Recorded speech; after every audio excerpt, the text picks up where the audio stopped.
রবিবারের সকাল মানেই গরম গরম ফুলকো লুচি, সাথে সাদা আলুর তরকারি, না হলে বেগুন ভাজা। এইসব না হলে কি রবিবারের ব্রেকফাস্টটা জমে?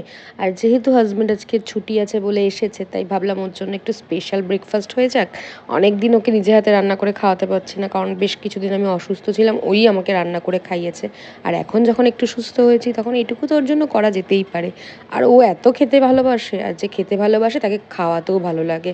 আর এখানে দুপুরবেলার জন্য রান্না করছিলাম লাউ ঘন্ট, সাথে কচুরলতি, আর একটা করেছিলাম ওই চুনো মাছের ঝাল আর চিকেন।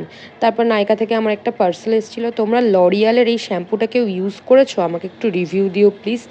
আর এখানে রান্নার পর কেউ মন খুলে প্রশংসা করুক আর না করুক, আমার বোন সবসময় মন খুলে প্রশংসা করে, তাই ক্যামেরাটা আমি সবার আগে ওর সামনেই ধরি। ওর এক্সপ্রেশন দেখেই বুঝে গেছো তোমরা যে ওর কতটা ভালো লেগেছে।